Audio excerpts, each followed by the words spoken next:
दोस्तों ये दिन था 20 मार्च 2003। इराक के बगदाद में सुबह के 5:34 पर सद्दाम के प्रेसिडेंशियल पैलेस में एक जबरदस्त एयर स्ट्राइक होता है। इससे पहले कि कोई कुछ समझ पाता, प्रेसिडेंशियल बिल्डिंग कोलैप्स कर जाती है। अमेरिका अपने 5 बड़े एलाइज देश के साथ मिलकर अचानक से बिना किसी वॉर डिक्लेरेशंस के बगदाद में बमबारी करना शुरू कर देता है। आसमान से बम गिराए जाते हैं और जमीन में 3 लाख सोल्जर्स को कुवैत की तरफ से इराक के अंदर घुसा दिया जाता है, जिसमें इराक में ही मौजूद 70,000 इराकी कुर्दिश मिलिशिया ट्रूप्स भी इसमें अमेरिका की तरफ से लड़ने लग जाते हैं। अमेरिका ने वॉर शुरू कर दिया था और 26 दिनों के अंदर दुनिया की चौथी सबसे बड़ी मिलिट्री पावर को हराकर अमेरिका इराक की कैपिटल सिटी बगदाद में अपना झंडा लहरा देता है और इस ऑपरेशन का नाम ऑपरेशन इराकी फ्रीडम रखा जाता है। लेकिन क्या इसके बाद इराक को फ्रीडम मिलती है? क्यों अचानक से एक इतना बड़ा सुपर पावर देश एक ऐसे देश को इन्वेड करती है जिसे वो पिछले 12 सालों से सपोर्ट कर रहा था? और कैसे 40 लाख से भी ज्यादा इराकी सोल्जर्स को सस्पेंड कर दिया जाता है, जिन्होंने आगे चलकर दुनिया की सबसे कट्टरपंथी इस्लामिक ग्रुप का जन्म दिया, जिसे आज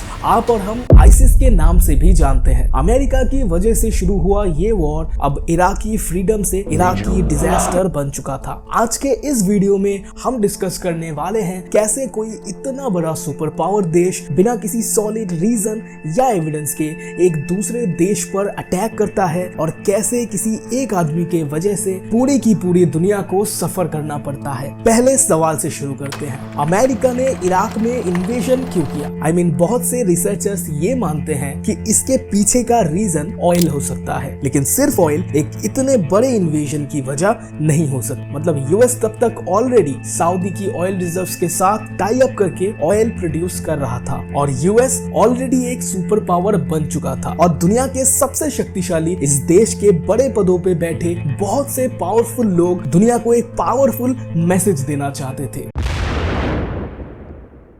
दरअसल इस कहानी की शुरुआत होती है 2 साल पहले, साल 2001 से 11 सितंबर 2001, जिसे आप 9/11 या 9 के नाम से भी जानते हैं। यूएस की पूरे हिस्ट्री में आज से पहले इतना बड़ा अटैक नहीं हुआ था। बुश एडमिनिस्ट्रेशन के साथ ही सरकार के अलग अलग पदों पे बैठे गवर्नमेंट ऑफिशियल्स के सामने अचानक से कई सवाल आ चुके थे कि आखिर ये अटैक किसने किया, क्यों किया और अब इसके रिटेलिएशन में यूएस को कैसे रिएक्ट करना चाहिए। यूएस इंटेलिजेंस और काउंटर टेररिज्म के मुताबिक इस घटना के पीछे अल कायदा टेररिस्ट ऑर्गेनाइजेशन का हाथ था, एक अफगानिस्तान बेस्ड टेरर ऑर्गेनाइजेशन जिसके फाउंडर थे ओसामा बिन लादेन। यहाँ यूएस के पेंटागन सिटी में उसी रात जिस दिन सुबह ये की घटना हुई, यूएस के डेप्यूटी सेक्रेटरी ऑफ स्टेट ने यूएस के डिफेंस इंटेलिजेंस को एक चिट्ठी भेजी। डिफेंस इंटेलिजेंस यानी वो संस्था जो एक देश के आर्मी के लिए मिलिट्री इंटेलिजेंस, टेरर वगैरह के इंटेल्स को कलेक्ट करती है। तो जब डेप्यूटी सेक्रेटरी ऑफ स्टेट ने इंटेलिजेंस एजेंसी को ये फैक्स भेजा, इस फैक्स में इंटेलिजेंस एजेंसी को ये बताया कि वो इस अटैक के पीछे अलकायदा के रिकॉर्ड्स को ना देखे, बल्कि ये देखे कि क्या इसमें कहीं से इराकी इन्वॉल्वमेंट है या नहीं। जबकि इंटेलिजेंस एजेंसीज को यह साफ पता था कि ये अटैक अल कायदा ने किया था। लेकिन जब गवर्नमेंट की तरफ से ये इंटेल मिलती है, इंटेलिजेंस एजेंसीज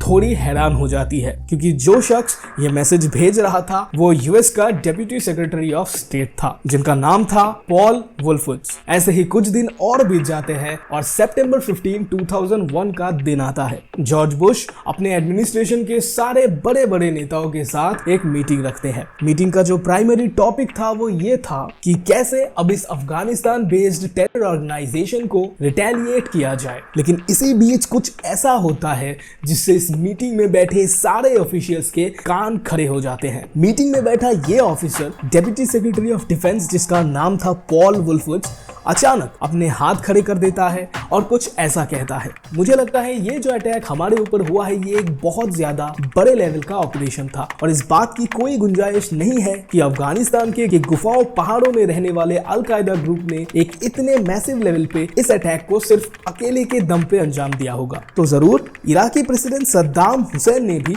इसमें अल कायदा की मदद की होगी। इस बात को सुनकर लिटरली मीटिंग में बैठे बाकी सारे ही ऑफिशियल्स हंसने लग जाते हैं, क्योंकि ये सारे इंटरनेशनल एडवाइजर्स थे जिनको वर्ल्ड लेवल पॉलिटिक्स की अच्छी जानकारी थी। और ये महज एक बच्चों वाली आर्ग्यूमेंट थी, क्योंकि इन सभी को ये पता था कि सद्दाम हुसैन भले ही एक डिक्टेटर, एक तानाशाह था, लेकिन टेररिज्म और स्पेशली उनके घटना से उसका कुछ भी लेन देन नहीं हो सकता। इतने में head of the counter terrorism centre अपनी बात रखते हुए कहते हैं, एंड कोट, मिस्टर प्रेसिडेंट, हम पे हमला करने वाले इस ऑर्गेनाइजेशन अफगानिस्तान से ऑपरेट करते हैं, जिनका नाम है अल कायदा ग्रुप। सद्दाम हुसैन या फिर इराक का इस पूरे मामले में कोई भी इन्वॉल्वमेंट नहीं है। इतना कहकर वो लोग वापस से इस प्लान में लग जाते हैं कि कैसे अफगानिस्तान में बैठे इस ऑर्गेनाइजेशन को खत्म किया जाए। लेकिन ये जो शख्स था पॉल वुल्फवुड्स, ये जिद्दी था। ये अपने इस थ्योरी पर अड़ा रहता है और मीटिंग खत्म होने का इंतजार करता है। मीटिंग खत्म होते होते सुबह से शाम हो जाती है। जॉर्ज बुश अपने कैबिन में बैठे अकेले अपनी शाम की कॉफी का लुत्फ उठा रहे थे और पॉल इसी वक्त का इंतजार कर रहा था। वो चुपके से बुश के कैबिन में घुसता है और दोबारा से वही चीज कहता है, और इस बार वो एक फुल प्रूफ प्लान के साथ आया था। अपने पॉकेट से एक मैप निकालता है और अपना प्लान समझाना शुरू कर देता है। मिस्टर प्रेसिडेंट, इस मैप को जरा ध्यान से देखिए। इराक के टोटल पॉपुलेशन का एक बड़ा हिस्सा या तो यहाँ रहती है, जो यहाँ की कुर्दिश पॉपुलेशन है, जो सद्दाम को पसंद नहीं करते, या तो यहाँ नीचे साउथ की तरफ रहती है, जो कि कुवैत के बॉर्डर लाइन के बहुत पास है, और कुवैत से हमारे संबंध भी अच्छे हैं। अब अगर हम इराक के इन दो हिस्सों में घुस जाए तो इजीली ये लोग जो यहाँ रहते हैं ये भी हमारे साथ आ जाएंगे और हम सद्दाम को north and southern part of Iraq से बिल्कुल अलग थलग कर सकते हैं, और इसी से हम इराक के जो मेजर ऑयल फील्ड्स हैं उसको अपने कंट्रोल में ले सकते हैं। बस इतना सुनते ही जॉर्ज बुश की आंखों में वो चमक आ गई थी जिसका इंतजार पॉल कर रहा था। अब थोड़े समय के लिए आप खुद को जॉर्ज बुश की जगह पर रख के सोचना, आपकी कंट्री पर अभी अभी एक अटैक हुआ है, वो भी आपके सरकार में रहते वक्त। आपको कुछ समझ में नहीं आ रहा कि कैसे अपने देश की जनता की सिंपैथी और विश्वास को दोबारा जीता जाए, और आपके पास कोई एक ऐसा इजी और क्लियर टारगेट भी नहीं है जिसे खत्म करके आप अपने देश के लोगों को ये बता सको कि उनका बदला अब पूरा हो चुका है। और पिछले कई दिनों से आप अलग अलग प्लान्स बना रहे हो, मीटिंग्स कर रहे हो कि कैसे इस रिटेलिएशन को अंजाम दिया जाए, और आखिरकार अब आपको समझ में आता है कि दूर अफगानिस्तान में जाके इस छोटे से ग्रुप के साथ वॉर करना, जो कि वहां की पहाड़ों और गुफाओं में बैठकर छुपकर हमला करती है, ये ऐसा ही होगा जैसे भूसे के ढेर में सुई ढूंढना। इसमें कई महीनों सालों का वक्त लगने वाला था, और जॉर्ज बुश को चाहिए था, बल्कि सिर्फ जॉर्ज बुश को ही नहीं, सरकार में बैठे कई और लोगों को ये जरूरत थी कि जितनी जल्द हो सके उतनी जल्दी एक क्लियर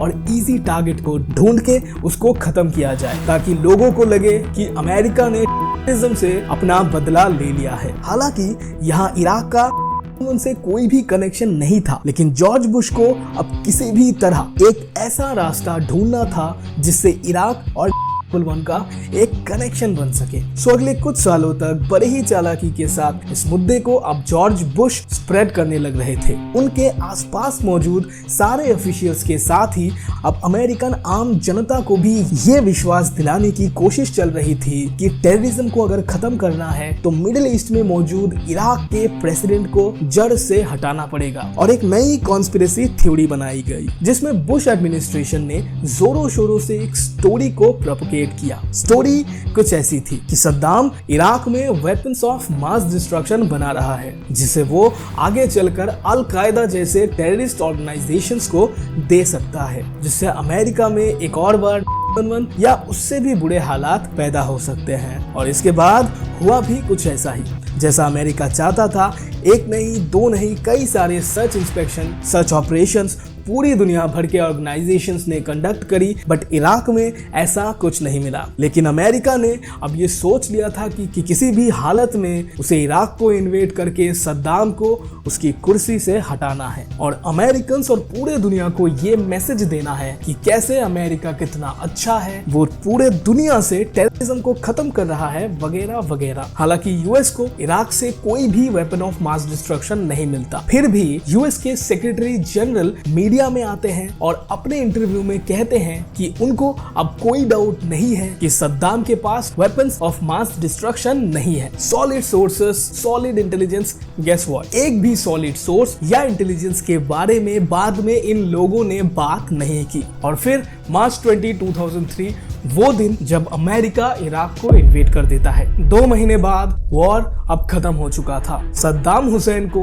इराक की गद्दी से हटा दिया गया और अमेरिका का बदला अब पूरा हो चुका था। इराक को अब फ्रीडम भी मिल चुकी थी और अमेरिका अब ऐसा सुपर पावर बन चुका था जो बुरे लोगों को, टेररिज्म को मार के पूरी दुनिया में हीरो बन चुका था। लेकिन यही से शुरू होता है एक नया चैप्टर। वॉर खत्म नहीं, वॉर तो अभी जस्ट शुरू ही हुआ था और जॉर्ज बुश को ये अंदाजा भी नहीं था उनका ये सेलिब्रेशन कितना अर्ली सेलिब्रेशन है। यूएस ने बगदाद को इन्वेड करने के बाद सबसे पहला काम ये किया था कि जितने भी इराकी मिलिट्री के ऑफिसर्स, सोल्जर्स थे, सद्दाम हुसैन की गवर्नमेंट के, सबको पदों से निकालना चालू कर दिया। हजारों लाखों आर्मी जनरल्स, कमांडर्स, सोल्जर्स की इसमें नौकरी चली गई थी। इसके पीछे का रीजन था कि अमेरिका चाहता था इराक में सब कुछ नए सिरे से चालू करना, ताकि कोई भी ऐसा इंसान इराक की नई आर्मी में ना रहे जो किसी भी तरह से सद्दाम से इन्फ्लुएंस्ड हो। जिससे हुआ ये कि अब आपके पास पूरे इराक में लाखों ऐसे सेना के बेरोजगार जवान थे जो यूएस को अब पसंद नहीं करते थे। लाखों ऐसे सेना के जवान जो अभी बेरोजगार थे और सबसे बड़ी चीज, इनके पास कई सालों के मिलिट्री एक्सपीरियंसेस थे। तो इन बेरोजगार आर्मी के जवानों ने छोटे छोटे ग्रुप्स बनाना शुरू कर दिया और अमेरिका के खिलाफ अपोज करना शुरू कर दिया। धीरे धीरे ये ग्रुप बड़ा होता गया और ये अपोज भी अब बड़े और भयानक होने लगे और धीरे धीरे यही group Islamic state of Iraq group बना, जो कि आगे जाकर Islamic state of Iraq and Syria बना। आप इसे आईसिस के नाम से भी जानते हो। एक ऐसा रेबल ग्रुप बना जिसको चलाने वाले इराकी आर्मी जनरल्स और सोल्जर्स थे, जिनको अमेरिका ने नौकरी से निकाल दिया था। और अब इराक के अंदर अमेरिका वर्सेस आईसिस के बीच के सिविल वॉर शुरू हो जाती है। हजारों लाखों की तादाद में दोनों तरफ के सोल्जर्स और आर्म सिविलियन की जान इसमें चली जाती है और ये नंबर्स अपने आप में परेशान कर देने वाला है। सद्दाम हुसैन नो डाउट एक अच्छा नेता नहीं था, बेशक वो एक डिक्टेटर था। उसने अपने ही लोगों का जेनोसाइड किया था, कई हजारों लोगों को टॉर्चर किया, जेल में डाला। तकरीबन 25 सालों के उसके रेजिम में लगभग 2,50,000 से भी ज्यादा लोगों की जान चली गई। लेकिन अगले सिर्फ 8 सालों में जो वॉर यूएस ने इराक में स्टार्ट किया, उसमें इससे कई ज्यादा लोगों की जान चली जाती है। बट ये सब कुछ आखिर किसके लिए? वेल, पूरी दुनिया के सामने अपना एक ऐसा इमेज बनाने के लिए जिसके बाद दुनिया की कोई भी ताकत अमेरिका की तरफ आंख उठा के देखने की हिम्मत ना करे। Our war on terror begins with Al-Qaeda, but it does not end there. It will not end until every terrorist group of global reach has been found, stopped, and defeated.